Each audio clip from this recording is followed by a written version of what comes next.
So La Ceiba and the end of the road, Urraco. And I didn't know how strategic our position here was until this was put up. And I realized that some of these people that live in Planes or La Lucha, these are within walking distance.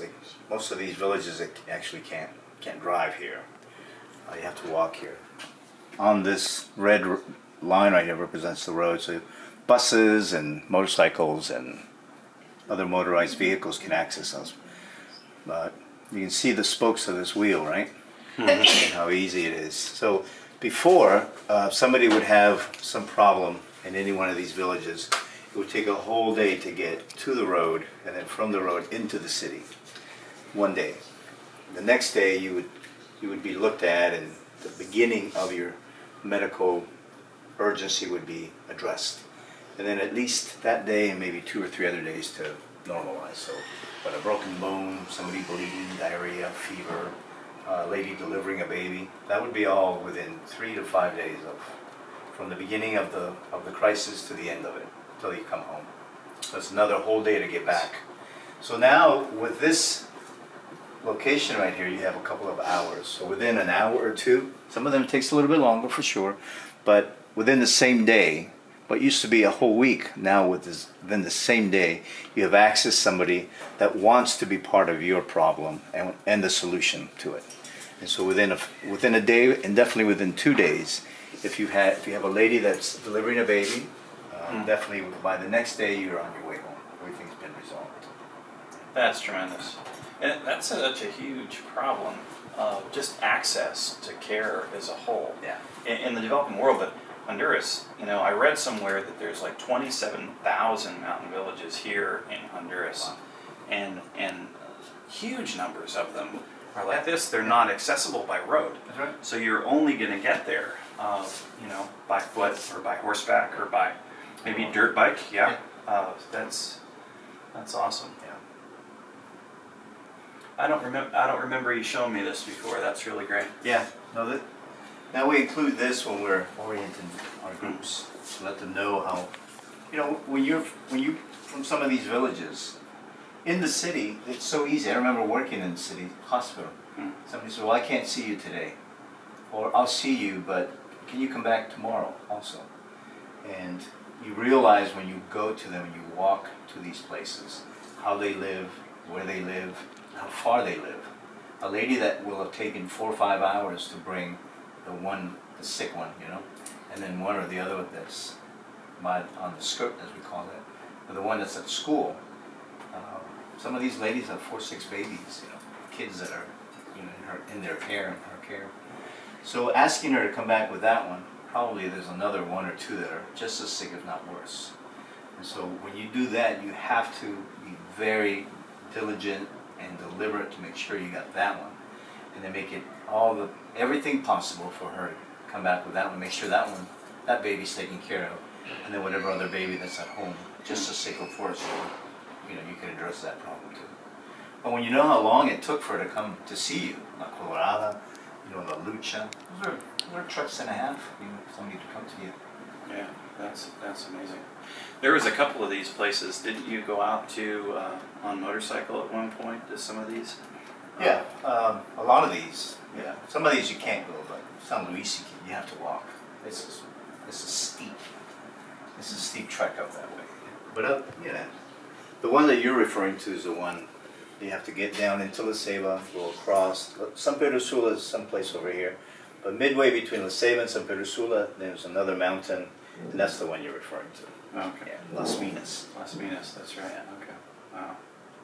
I forget how many consults we have now. Over 40,000 since we started. In 10 years. So we're at like 45,000 consults since we opened. Wow. It's like every year there's like, someone will say how many kids are at this school, how many teachers are at this school, and like who went to that visit, how many kids we saw when we went on the visit. So every visit is a health education class. Anti-parasite meds, a month worth of vitamins, and then teaching classes, hand washing, healthy eating, brushing your teeth, and they get a toothbrush, and they get toothpaste, they get their vitamins, and then kind of like a field day. that there's always games involved at the end, and then you give the teacher supplies. And then in the summer, we do remodels of the schools. That's awesome. How many schools in total that you're doing these? 26 of the 26. government elementary schools and 3 high schools. Wow.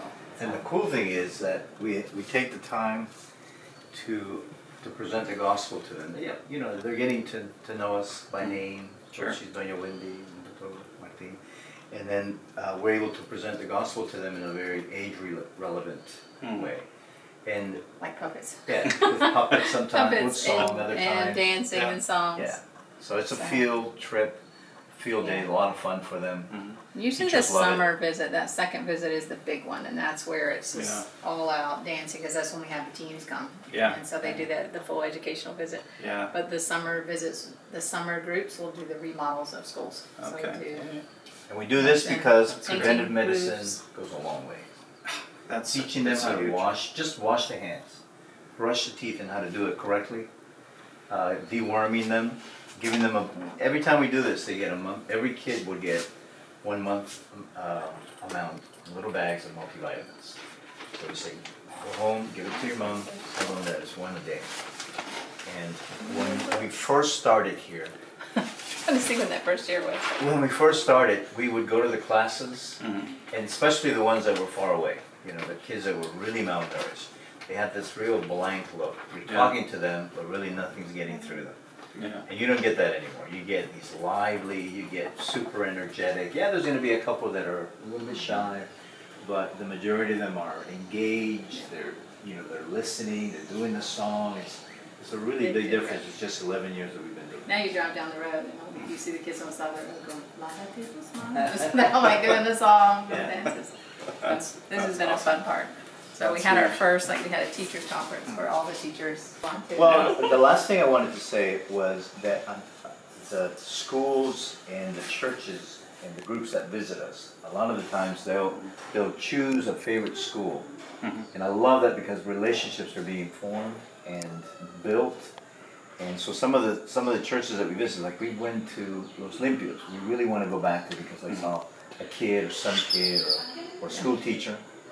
And I think the most benefited one was the one from Los Limpios. There's 1 or 2 churches that kept coming back and they saw this school, and the school in its original condition was terrible. Holes in the roof, a lot of water coming through.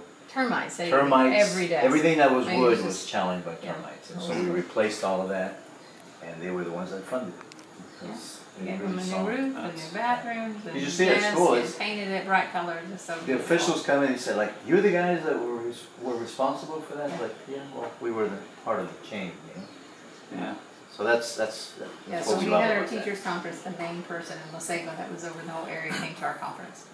And we said, thank you for coming. She said, no, we should be thanking you. You're thanking the teachers for letting you in the schools, and we feel like we should thank you because you've supplied our teachers with desks and file cabinets and supplies and bulletin boards and roofs and painted our schools, the things that we couldn't do, we did. And they don't understand why, so they found out at our conference. That's So we awesome. had 6 teachers except the Lord at our conference. It was beautiful. Well, they So we were have our also second being, one besides next year. that, which was super powerful, they were being taught how to teach math Yeah. and how to and keep classroom order in discipline. classroom, because a lot of the classrooms you go in there and you got ducks. Things are being thrown around, especially in the higher grades and high schools. Yeah. So That's they awesome. really appreciated that. Yeah, they loved it. It was a special day. Door prizes. It was just so fun, and we want to have it every year. Mhm. And then not having it, now it's more special because they've been asking every year. You can have another one.